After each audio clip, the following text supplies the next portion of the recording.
We are back. It's the Joe Holka Show presented by FanDuel. Week 14 games of the week, DFS stacks and best bets, going deep into some key situations that you have to get right this week in fantasy football, DFS, and betting. Let's not waste any more time. Game number one, Dallas at Washington football team. The Cowboys are 4.5-point road favorites per FanDuel Sportsbook, and the over-under currently sits at 48 points. The Sharps are absolutely hammering the over in this one already. 81% of the money, only 59% of the overall betting tickets. Reeves, would you agree that there might be some fireworks with this one? Yeah, I mean, there definitely could be. I mean, you look at Washington, since they've come out of their bye, they've really kind of played, the style of football they're playing is very fragile, I believe. Everyone's excited about Washington, and I get it if you're a Washington fan, but they're basically just playing keep away, trying to pick up first downs. And they still almost have lost a handful of these games. They're going down to the wire still. So they're actually home dogs in this one. But if Dallas can get out first and get ahead here, they're going to force them to be, Washington to be more aggressive, and that's when you won't see, them the chasing of Antonio Gibson like we've had. I seem to be on an island with the Antonio Gibson thing. I literally believe that his role really hasn't changed outside of last week when J.D. McKissic didn't play.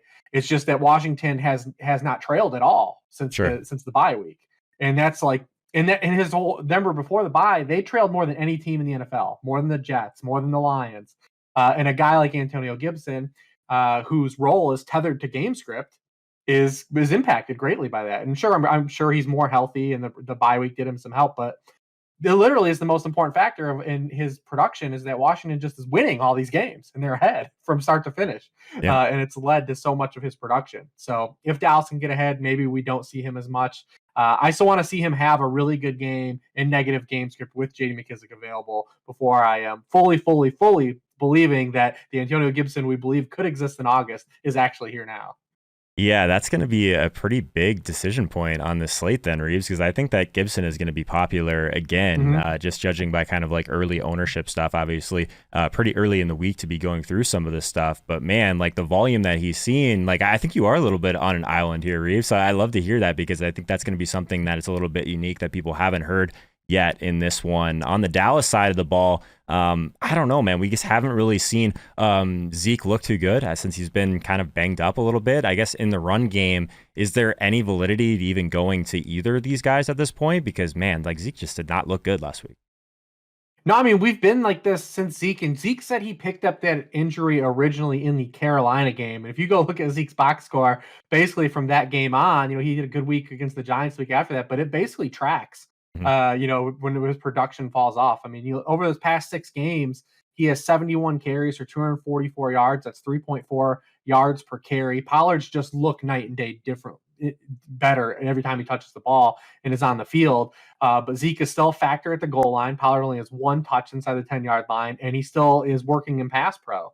So it's just like Zeke's now become like a thorn, right? Because he's not elevated himself. And now he's in the road blocking a player that could be a player that we touchdowns, want. Or at least all the high equity touches around the goal line, which really, I mean, if we even had that for Pollard, like he wouldn't even have to really get to 20 touches. He'd still be like one of those guys we'd probably be considering depending on his price. So it's kind of a tough spot. You don't really see anyone from this game popping in the Sims a ton, Reej. I know that like maybe some of these Dallas pass catchers, I think CeeDee Lamb in particular at 7,800 is something that people will kind of gravitate towards. But this game, I think is, I don't know, I'm not going to say it's like a little bit overrated, but earlier in the week, I think that unless this ends up being a little bit lower owned than we expect, like I think there's a chance that this game isn't like that marquee matchup that we want on the slate. Would you kind of, I guess, disagree with that? Like, because I think Washington on that side of the ball, it's going to be a lot of Gibson, and outside of that, maybe not a ton. Yeah, all contingent on what happens at the start of this game. Yeah. If Washington is able to come out and have sustain drives and have a lead and play ahead, then that bogs this whole game down. But if Dallas comes out and they're able to shred, Washington and make Washington kind of play in catch-up mode, then that alters things. That's kind of what it's going to be. We're going to know pretty early, I think, the way that this one's going to go. Definitely still have a lot of concerns about the Washington's defense. I definitely don't believe that they're a defense that is completely flipped and is just the defense that we need to be worried about, especially still with no Chase Young, no Montez Sweat. The quarterbacks that they have faced have still kind of gotten there in fantasy. We saw Cam Newton still have 26 fantasy points against them 2 weeks ago. Russell Wilson still got the 20 points against them. So I still think Dak will be effective here. And also, I think this is a pass funnel game for Dallas. I mean, you look at Washington, the one thing they have consistently done the entire year is defend the run well, and teams are forced to pass on them. I mean, teams are passing on them at the 5th highest rate in the NFL, and think about how many snaps they've trailed over the course of the season. Right. So I think Dallas is going to come out, and we're going to see them, I think, operate in a lot of 11 personnel early in this game to build their lead. I do like Lamb a lot because Washington has just been bludgeoned through slot receivers.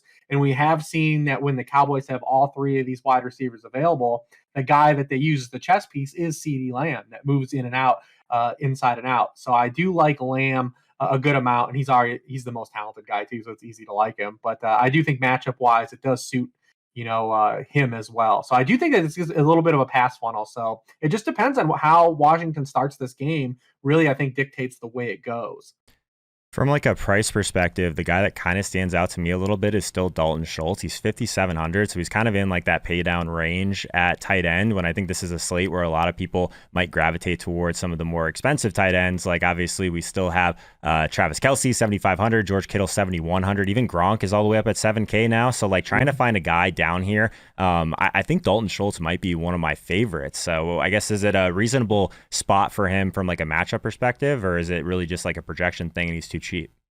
I mean, there is matchup appeal based on how Washington's defended tight ends. I mean, they're 26th in yards allowed per target to tight ends, 20th in catch rate. They have only allowed 4 touchdowns to the position. It's really with Dalton Schultz is just how does he fit in with all of the wide receivers healthy? He hasn't hit 20% of the team targets in a game since week 5, and he has just 14% of the team targets over that entire span. He's on the field a ton. He's playing 95% of the snaps, kind of like how Tyler Higbee is for the Rams, right? Like he's not coming off the field, and it's an offense we want to have attachment to, but the fantasy points just really aren't coming, right? And the targets aren't really there. But he's on the field a ton in an offense we like, and I do believe that they're going to have to throw a lot in this game. So, I mean, I don't have any issues with it and real pushback on it. All right, before we build a lineup for this game, I want to remind you guys something very important. We do have a second YouTube channel now, so I'm going to post a bunch of clips from the guests over there, of course, but also going to have a bunch of exclusive videos and shorts over there that every single week will not be anywhere else. So there's a link in the description. It'll take you right to it. We're over 500 already. Once we get to 1,000, we're going to be giving away a Justin Herbert rookie card. So make sure you guys check that out. Reeves, you ready to build a FanDuel team? Yeah, let's lock it in. Let's do it. So I think this one, the prices are somewhat prohibitive to like completely stack it up. So how would you want to like start if we were going to go around this game? Assume probably the Dak side, right? Yeah, we still like the Dak side. Like I said, I believe this is a passing game for Dallas, and it sets up for that. So I mean, we would lean on Dak, and like I said, I would run CeeDee Lamb back with him. And then I think, like I said, if we're going to favor that Dallas can come out and kind of get up on them, I mean, we could run Terry McLaurin back in this game. No one ever likes to play Terry McLaurin for good reason. He's completely volatile and all over the map. Basically, you play the game for fantasy with Terry McLaurin this year is you just ask yourself the question: did Terry McLaurin score a touchdown? If the answer is yes, he was very good, and if the answer is no, he did absolutely nothing. Yeah. He always like pops as like that guy that has like a ton of ceiling, but like you're right, if he doesn't score, it's just usually at this price point you're not going to be feeling too good about that. So I've had a lot of like mini stacks with Terry McLaurin over this season, but I like the idea of getting away from Gibson on this. I'm going to force us to play Dalton Schultz on this team just because I think the 5,700 goes a long way to like, I guess, filling out this with some other studs, not necessarily all super low end guys the rest of the way. So I'm checking out defense. One of the ones that we kind of gravitated towards earlier in the week with the first look was Kansas City at 3,700 because at least they're at home. And I guess the Raiders haven't really showed a ton so far against Kansas City. One of the few teams that hasn't done well against Kansas City this year. But is there any other cheaper defenses that you like this week? Yeah, the Chiefs are the first one that stands out. I mean, they did play in Las Vegas a couple weeks ago, and I think the Chiefs on FanDuel had 7 or 8 points. Kind of in that range. But there aren't a lot of other cheaper defenses because even if you scroll down, I mean, look at just the defenses that are at home below them. You've got Houston. We can't play Houston. You got the Jets at home. I mean, we always like to say if we're going to pay down, we do like to typically have like a cheaper home defense or a team that's favored, and the Chiefs are that first team that kind of pop, right? Because Washington is below them. The game we're talking about, they're home dogs. You've got the Bengals, but I mean, do you ever like playing defenses against the 49ers? They just don't really turn the ball over a lot.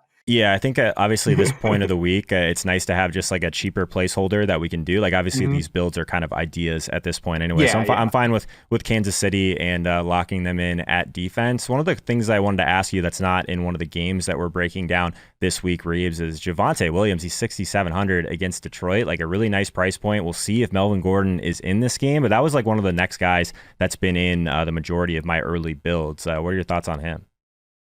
Yeah, and it looks, and we're recording this early in the week, earlier than we do on Wednesdays, and Melvin Gordon is going to practice today. It's Wednesday, but I honestly think at his price point, he's still pretty good play if Melvin Gordon plays. Yeah, that's what I think too. Home favorite against the Lions, who have given up the most touchdowns to running backs. I still think even if it's back to where we were over prior to Melvin Gordon's injury, his usage is still fine, I think, at 6,700. Do you prefer Javonte versus like Jamal Williams in the same game? Because their prices are pretty close. I think both of those guys are reasonable in that range. I do, because we saw Jamal Williams just not be involved as a pass catcher, and that's kind of the frightening part, right? Sure. I do think that Chuba Hubbard is interesting at 6,500, but he's more of like he's like the poor man's Antonio Gibson, right? Like he's also tied to game script, but they're home favorites. And with the coaching change, I think that they're going to run the ball a lot. But so he's kind of interesting. But Javonte Williams, actually, even in his 50-50 split, it's almost like a true 50-50 split. Like unlike we talked about with Pollard or Zeke, he is catching some passes still. He's also getting sprinkled in at the goal line. So he still has access to all these touches that we look for, instead of just being stuck as like having to score from 20 yards out and then not catching the football. Yeah, I'm with you totally. We have 6,900 the rest of the way, so we do have a little bit of room here. Was there any other like value guys that you've been looking at this week, Reeves? Like there's a couple guys that like make me sick that I'm even considering them. I do think that if we wanted to move up a little bit, we could just go to Hunter Renfro, regardless of having Kansas City defense. He's still 6,700, which seems okay. But was there any other kind of flag point guys you have early in the week? I mean, it's tough because, I mean, we go from a week where I think that most people had a problem narrowing down their running back pool. Yep.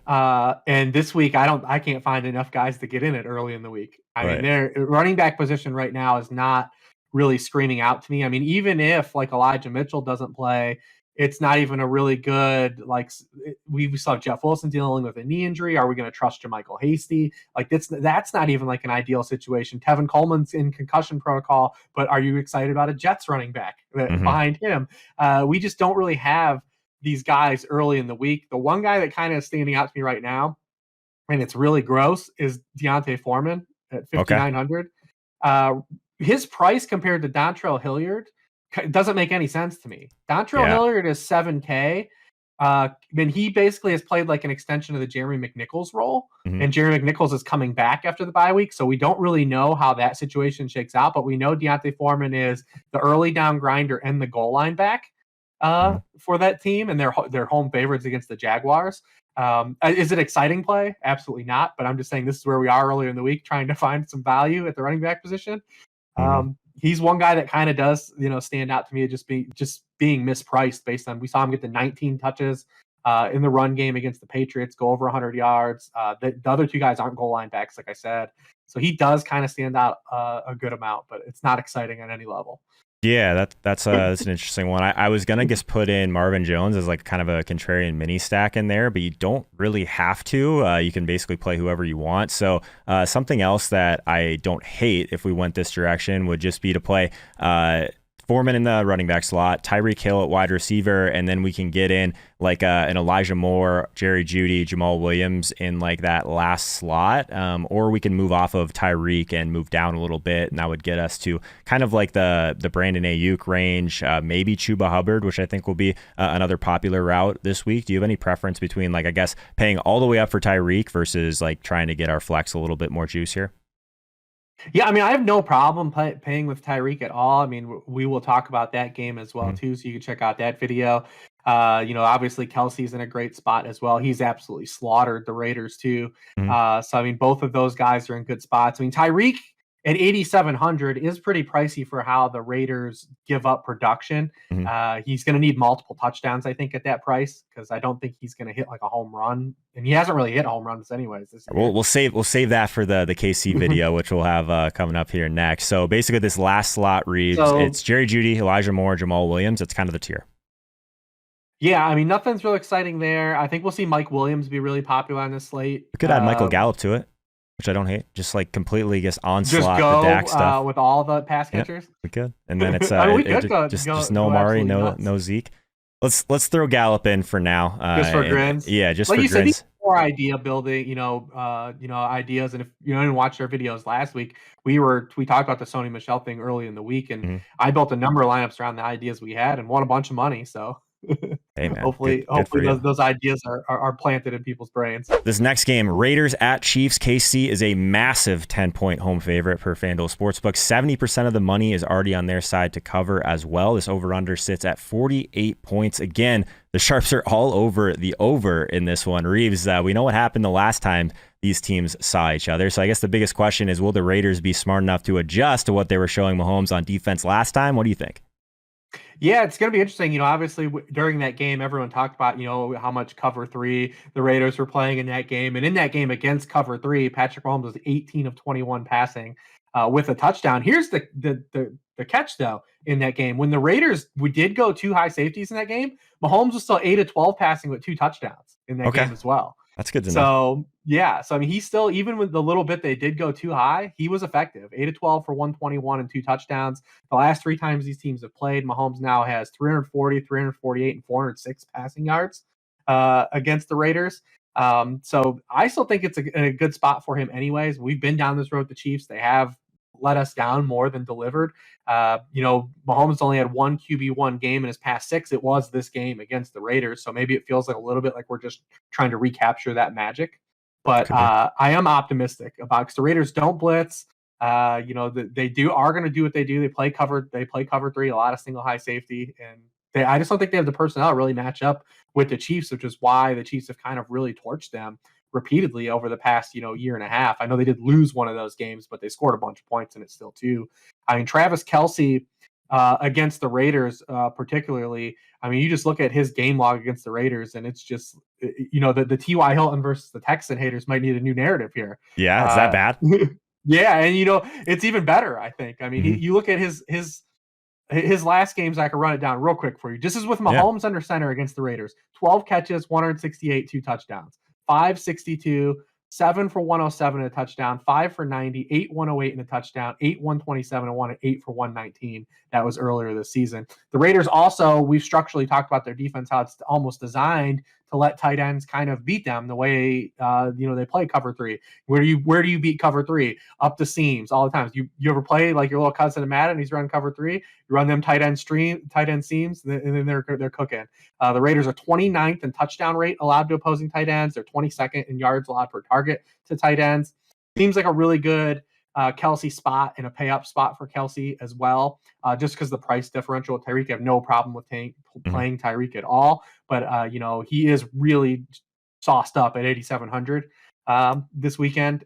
He had the 2 touchdowns against the Raiders earlier in the season. He scored against them last year as well, so I mean he's in play as well. The Raiders don't give up a lot of big plays still, though, too. That's where the defense is designed. And even Tyreek, that first game, it was all underneath stuff. He catches and touchdowns. What do you have? 7 for 83 and 2 touchdowns in that game. So it wasn't like he was catching 45-yard bombs.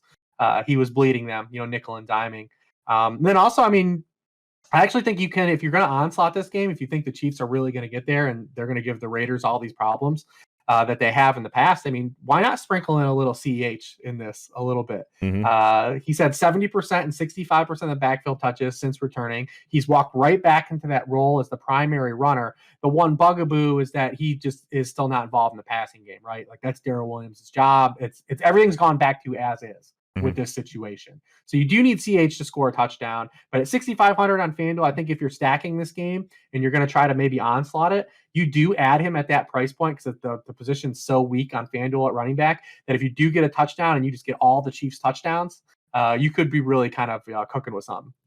It's a really nice price, 6,500 for him. After running the Sims, this game is all over it, Reeves. We have Travis Kelsey at 16% of the optimal lineups. If we were to simulate this slate 10,000 times, the only guy in this game above him is Tyreek Hill. He's actually third on the slate, 24% optimal rate. And Mahomes actually is far and away the top quarterback on the slate so far. So anytime we kind of see this from KC, even at those elevated price tags, it definitely kind of raises my eyebrows a little bit. Is there anything on the Raiders side that looks especially nice? Hunter Renfro, 6,700, looks to be the top guy outside of Josh Jacobs, who I guess with Drake being out now, maybe he sees an elevated role as well. Like, what do you think about those two guys specifically? Yeah, I mean, the Raiders, since their bye, they've scored a touchdown on 8 of 54 possessions. That's 28th in the NFL. Not very ideal. Even if Peyton Barber is active in this game, I think we'll still see Jacobs kind of still operate as that lead guy. I wish his price was a little better because he's catching passes, but he's not catching them for any yards or anything. He's just catching some passes. Yeah. If you look, he's averaging 6 yards per catch on the season. Now he has a career high in receptions. That's great. But they're just kind of like carries. And then we've seen the Raiders effectively, like they're not really good at running the ball on anybody. Mm-hmm. And I think the last time these teams played, he only had 12 touches total in that game. So, I mean, there still is a little bit of kind of a floor here for his price. I wish he should be in the 6,000s for sure. Right. And so I think he's a little bit overpriced, but I have no problem with it because, if you get a pass interference or you get into the inside the 5, like he's getting those carries. Mm-hmm. So no problem. I'd like Renfro a little bit more. He's been really good. I mean, over his past 5 games, he's been a wide receiver 1 in 4 of them. We've seen the yardage now come. Like that was the thing you and I talked about going into the Thanksgiving slate was, yeah, Renfro's getting there, but he's not. Still look at his yardage totals. He's not really getting there. Now he's gone over 100 yards in back-to-back games. Mm-hmm. And the targets have gone up. Especially with Waller being out. It turns out Foster Moreau does not command the target share that Darren Waller does. So I do like Renfro. Also, the Chiefs are. They're 20th in points allowed per game to opposing slot receivers, and they're 4th against boundary receivers. Okay. So they do funnel things inside a little bit. So I do think that does help Renfro. I mean, you never feel great on a site like FanDuel, like paying almost $7K for a guy like Renfro, but the production back supports his pricing that he's had so far. It does, definitely. Waller did not practice on Wednesday as of now, so we'll see if we get him back this week or if they're going to give him another week to rest. And then Foster Moreau is like a lock to come in and score 2 touchdowns the week after he was chalk for sure. So we'll have to talk through that. Anything else in this game before we build the team, Reeves? No, I think that's about it. We're really going to stay clear, basically, of everyone else in this game. Okay, so unless you want to get Byron Pringle in some lineups. Pringle's, I guess, somewhat interesting just because he's been playing a lot of snaps and they kind of just like relegated McCole Hardman to like I don't even know what you would call it. He's definitely in the doghouse at this point though, so maybe Pringle sees a little bit more than he normally would. But I mean, I don't know. How valuable is that role right now? Not super valuable. I guess if he really wanted to pay down, he's fine. I just don't think he's a great ceiling guy on this slate. But before we build a lineup around this game, I want everyone to pause this video. Let me know in the comments your favorite Week 14 stack. Also, we do have a second YouTube channel now, so check out the link in the description. There's going to be a bunch of exclusive videos over there that you can't find anywhere else. So are we going to go the Mahomes side of this one, Reeves, or you want to get weird with some sort of car stack? No, I think we've got to go Patrick Mahomes. And maybe, I don't know, how do you think that Mahomes will play out on this? Do you think it'll be he ends up the chalky quarterback, or do you think he's hurt so many people that some people just don't want to believe it anymore? The ghost. I don't think people have felt enough pain yet. And I think that the narrative that has been floating around, how they're just not going to play a ton of too high safety, or at least that's what they didn't do last time, like that's going to be something that people hold on to, right? You have to think about like what type of confirmation bias people are going to have on this slate. And they're going to see like Mahomes has been like not on the main slate enough, I think, to like really make some people feel pain. He's been like on a lot of island games recently, or ones that are not on the main slate. So I think it takes a little while for people to just keep hammering these and not go back to that well, because they saw the ceiling for so long. It's really hard to mentally get over that, I think. So yeah, I do think that Mahomes is going to be pretty popular. Maybe this Buffalo and Tampa Bay game that we're going to talk about here shortly will have a little bit higher ownership at quarterback. But yeah, I think that the Tyreek, Kelsey stuff, it's all going to be pretty popular. I don't know how easy it is to build a double stack with both of those guys, just with like the value being kind of thin. But I guess, would you rather go Kelsey versus Tyreek? It sounds like the matchup might be a little bit better for Kelsey then, right? Yeah, I mean, it's not bad for Tyreek as well either, but I do think it favors Kelsey. It just depends on how you want to approach building your teams. I do think there will be some pay down tight ends this week. I think Austin Hooper is going to be really popular. With Njoku being on COVID and Harrison Bryant already being hurt, and then you have the little green number next to him because of the Ravens. Mm-hmm. So I do think Austin Hooper at 5K will be really popular this week, and we'll probably talk about some leverage that you may be able to get against him in another video as well. But I do think that he'll be the pay down tight end of choice if you don't go Kelsey. I think Kittle will be relatively popular, going to get so many points, and Gronk's been so good. It could be, I mean, maybe these guys cannibalize each other at the top of tight end because they're all relatively the same price and they've all been really good. Mm-hmm. It could be. So, and you know, the next tier guys are not flattering at all. Like, no one's wanted to click the button on Hawkinson for basically 2 months. Right. Kyle Pitts, same boat. Noah Fant hasn't been good in like 2 months. Yeah. I mean, it's a wide gap till you get down at the bottom. So I have a stack idea that I want to run by you. I think we go Kelsey at tight end, but instead of going Tyreek, I think we maybe play like the non-Tyreek game, because sometimes we see this Tyreek explosion and it's really just him that gets there. But like the dink and dunk all the way up the field plays a little bit more to Kelsey, and then maybe we go CH and Pringle with this, even though I know you probably don't want to go that heavy. I'm going to force us to do that for now, and that gives us a ton of salary. And then if we're playing kind of a smaller field contest, I think that we can kind of make a non-Tyreek team here. So let's do that. So we got Pringle, we got Clyde Edwards-Helaire, we got Travis Kelsey. We still have a ton of salary left. We can't just go to our Kansas City defense on this one at 3,700. Nope. So is there another defense down there that even makes sense? Like you said it before, there's really not a lot to like all the way down there this week. No, I think if we're going to go up, we probably go into the low 4s and we look at a team like the Chargers, who might play against Mike Glennon or Jake Fromm. Mm-hmm. Okay. So, I mean, they're 43. That's probably the next best thing. And unless you want the Browns, I don't think the Browns are terrible at 4,100 either. Yeah, I think Browns are going to be really popular on DraftKings. So I like the idea of Browns on FanDuel because they're a little bit more expensive. So let's go with that for now. So $7K the rest of the way. So we have tons of salary to work with. In terms of like studs this week, is there anyone that you're like really on? I guess if we're not going to have Brady on this team, we could at least entertain the Fournette experience in that one. He's pretty expensive, but I'm trying to think through if we wanted to go like CeeDee Lamb. We kind of like his price point. I am encouraged by just like I think that this Buffalo and Tampa Bay game could shoot out, so maybe just getting some sort of mini stack with that would make sense. Stephon Diggs is pretty expensive also though, so I don't know. I'm throwing a lot at you. Is there anything that's the Buffalo game is hard to do a mini with, especially since we already have Pringle, because I do think Cole Beasley is in play in that game. But with already having Pringle, we probably don't want to run 2 5K receivers, sub 6K receivers, because we need Pringle to get there as well. I do like Mike Evans a lot in that game as well. I think we got one-off. So we got DK Metcalf as a one-off. Mike Williams is going to be really popular.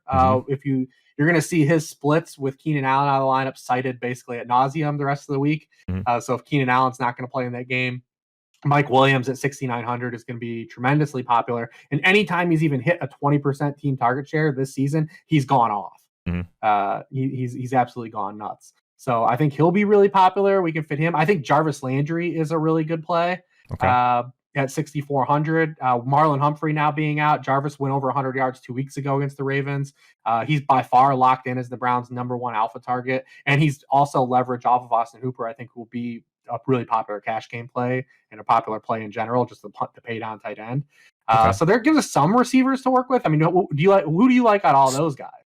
I think the Landry thing's interesting just because I think a lot of people are going to go the Hooper route. We're already basically going a different roster construction with Kelsey. So I'm going to throw Landry in there. I threw Josh Jacobs in as our bring back in this one just because I figured, I guess if that game goes nuts, maybe more passes. But I guess having both running backs in the game, we could just move that to Renfro. Maybe we'll do that because that probably doesn't make sense to play both running backs. So let's go Renfro. We don't have an elite wide receiver on this team, but it does allow us to pay up a little bit more for some of these other slots. We have 7,500 the rest of the way. Are we going to get Kamara back in this one? Obviously, Eckler looks like he's questionable at this time as well. So we could go all the way up to one of those guys, or we could just play Fournette, which I'm fine with also. Yeah, I mean, I like Fournette. I mean, there's nothing. We're never wrong playing Austin Eckler, right? Like, I mean, he keeps getting there. The reason I brought him as up is like if we get Mike Williams as chalk, it's nice to just have another piece of that game. Yeah, absolutely. I mean, I like that as well. Okay. Like we talked about maybe going to Chargers defense, but that probably doesn't. He's probably going to eat the rest of that salary. Yeah, I'm just trying to figure out the best way to even get in, like, because we only have 5,800 left if we go that direction, because he's so expensive, and there's really not a lot to like in that range. So if we just like completely changed our defensive approach here, since we do have Jarvis Landry in this team, I think if you wanted to just go all the way down, like Jacksonville against Tennessee at 3,200, I guess is probably the one I like the most. All the way down there, it's definitely not great, but I'm going to throw them in on this team because I guess this is 6,700 in the flex, and then that gets us to a much better range. We could play Javonte as a one-off. We could play Amari Cooper as a one-off. I guess either one of those guys. Would you prefer? Yeah, well, I mean, Javonte's got that 4 p.m. slot, so if you're tying that flex, you gives you that flexibility. You'll know. I mean, this is such a 1 p.m. heavy team because you're onslaughting the Chiefs. You'll know very much what you need to do in this one. And then tons of salary left with Eckler and Javonte at 4 p.m. if you need to late swap. All right, Bills at Bucks. Tampa Bay is 3.5-point home favorites per FanDuel Sportsbook, but the early sharp action so far all over the under, which currently sits at 52.5. Highest total on the Week 14 main slate. Reeves, any concern here? Two pretty good defenses, but at least perfect weather in Florida couldn't come at a better time for the Bills. I think there is a little bit of concern to be had here just because both defenses are good, and on the same token, we've also seen both of these quarterbacks give us kind of some stretches recently that aren't like necessarily up to the ceiling potential they carry every week. We've seen entering last week, Brady had thrown for fewer than 7 yards per pass attempt in 4 of his previous 5 games. Josh Allen is basically just oscillating like good performance, bad performance, good performance, bad performance, like at this rate. And he is another guy that if you look at like his yards per attempt, they were really hit up to as well. Also, when you get under the hood of Josh Allen and like the blitz and his stats versus the blitz, and no one blitzes more than Tampa Bay, there is an out too where he could struggle in this game. But there's still a ceiling potential here, fireworks as well. I think also when you factor in, we've chased a lot of these 4 p.m. games and they haven't really gotten there for us, right? It's true. Not a lot. Like we've been loading up on, Cowboys Chiefs a couple weeks ago. There was another one that we had recently too, where we loaded up on, and just these games aren't always getting there for us in the 4 p.m. hour. Yeah, and if that doesn't happen, you're in a lot of trouble, especially if there's some really good plays at 1 p.m. That's just like the worst sweat in the world, Reeves. Like when you have no PMR, like one player going, and then you have like the basically like chalk game coming. It's like it's terrible. It's like a lot of fool's gold. Yep. You're staring at your winnings, knowing that they're probably going to go down. But yeah, this is going to be a big stand if you were to go away from this game and kind of, I guess, play that this could go under. I think Tampa Bay is like an awesome spot for Buffalo to go to after the game they just went through. They're going to go there. It's going to feel amazing to not have to deal with that wind and cold that they had to deal with last week. Obviously, that defense has been getting run all over. So what are your thoughts on Fournette? He's not the cheapest, but he is popping a little bit in the Sims. Yeah, I mean, really the thing you like about Fournette is just how involved he is in the high-value touches. I mean, he's only rushed for more than 47 yards in one of his past 5 games. How he's getting there is that he has 28 catches his past 4 games, and he's now second in the NFL in red zone opportunities inside the 10, and opportunities inside the 5-yard line behind only Jonathan Taylor. It's not like the Bucs are lining up and just power running the football on people, which is what has given the Bills trouble because they like to play in that sub-nickel package as their base, and they could do that here probably against Tampa Bay because Tampa Bay doesn't line up and just run the ball down people's throats. First of all, when you circle back this game, like we have the two top teams in pass rate on first downs outside the fourth quarter, which is what you like, right? Like this is teams are going to be aggressive throwing the football.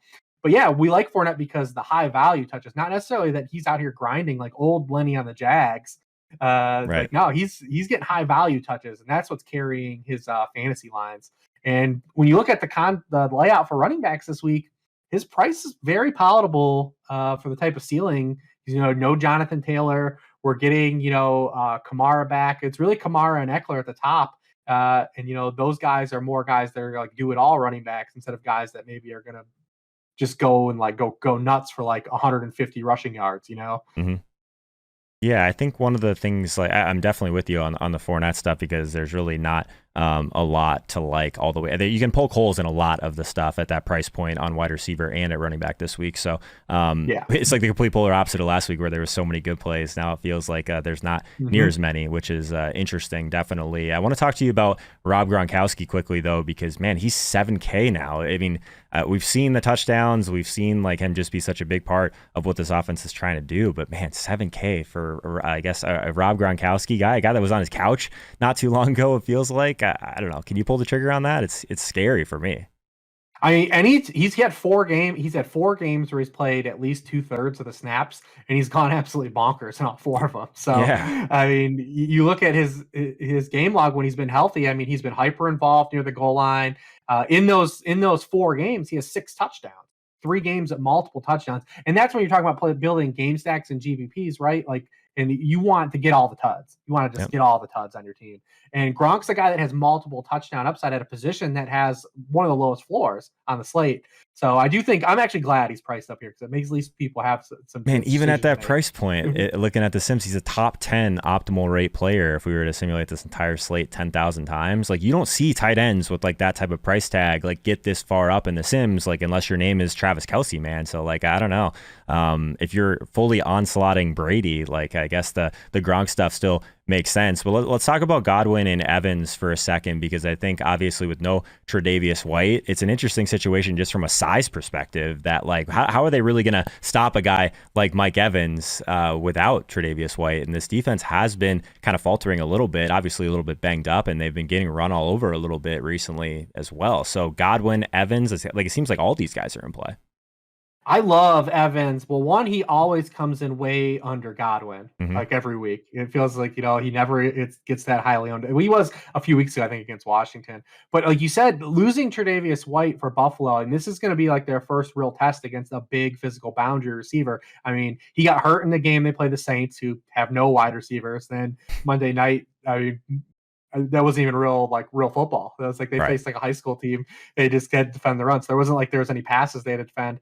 But, Dane Jackson is going to be elevated into playing Tre'Davious White's spot. He's a second-year player. He has just 89 coverage snaps in the season. As a rookie, he had just 130 coverage snaps. He's going to be thrown right into the fire guarding a guy like Mike Evans. He is just a small sample of his career of coverage snaps, but he's allowed 111.2 rating on that small sample when he's been targeted. So I do like Mike Evans a little bit. I'm not down on Godwin. I just think he's going to be higher owned and has a little bit less of an optimal matchup as maybe Evans does. And we know Evans always carries a touch and upside. So I do favor Evans in team building here at 7,200. I think it's a really good price for Mike Evans on FanDuel. Yeah, I like that one quite a bit. Let's move right into the lineup. But before we do that, I'm going to bug you guys one last time to consider leaving me a rating and review. RateThisPodcast.com/The Joe Holka Show. It's pretty easy to get there now. It would mean the absolute world. Go subscribe to the second YouTube channel. Link in the description for that. Bunch of unique and special clips going up on that each and every week now. Let's go ahead and build a lineup here, Reeves. And I do kind of like the Brady side, even though I think it's going to be a little bit more popular than the Josh Allen side. The pressure stuff makes me a little bit nervous on that side of it. So are you on board with the Brady stack, or do you want to get weird with some Josh Allen stuff? I think we go Josh Allen. Let's do it. Because he's the highest priced quarterback, and he does give us the rushing equity, right? Like we do get rushing equity. And we've got the volatile element here. He's either going to be the QB1 or basically like the QB15 and not. He's going to be like half the ownership of Brady, at least. I like Allen, and I think we do a double pretty easily because I think this is a massive passing script for the Bills. Cool. Obviously, they're always passing scripts for the Bills, but this one especially. They threw 30 times in like 50-mile-per-hour gusts. Like they're definitely throwing the ball. I'm with you. So I think we play Diggs and Cole Beasley together in this. Give me the Beasley take for a second. You mentioned him before. Yeah, so Beasley has a couple pulling things when you look at this matchup under the hood, although he's completely been like unimpressive in bulk. But the Buccaneers are 26th against interior wide receivers, and Cole Beasley basically has neck and neck target shares against zone coverage with Stephon Diggs, 56 targets to 51 targets.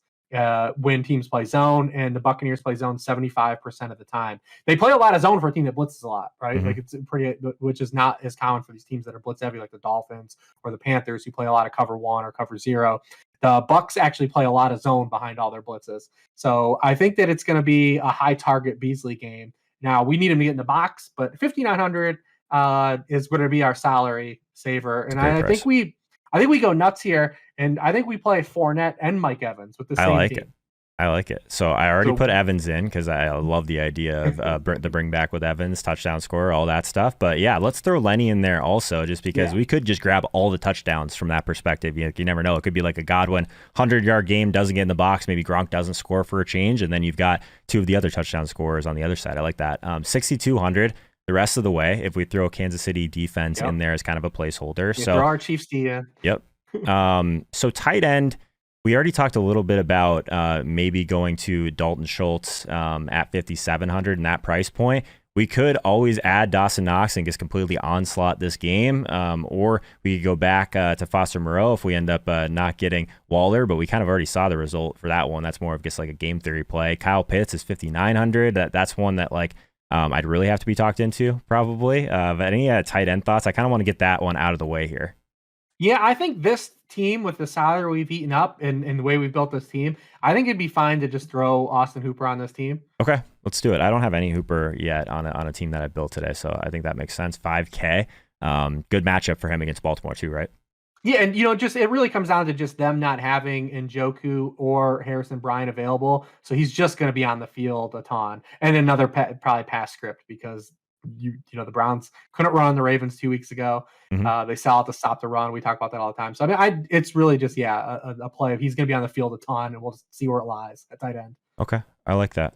So one of the things that I know we're going to talk about in the next video a little bit deeper, but you can touch on it quickly, is DK Metcalf as a potential one-off. If we put him in the flex, that gets us to either Jamal Williams at running back. We could also go to Deontay Foreman, who we talked about in which video was that? I can't even remember at this point. We have talked about him, so check out one of the other videos that we've done today with the Reeves. So I guess any preference between Foreman, Jamal Williams, that tier? Yeah, I think we could also go up to Javonte and play Big Mike if we wanted to do that. Yeah, we could. That's probably better. We'll save the Metcalf stuff for the other video. We'll make people watch the GPP video. There you go. So, I mean, you could fit Big Mike and Javonte Williams here, and then you've got all kinds of money and salary to move around too. Our only 1 p.m. one-off is Austin Hooper, correct? Yes, I mean, that's good information to have, though, just because he's going to be so chalky. And then if we play Chiefs D, so that's actually two really good pieces.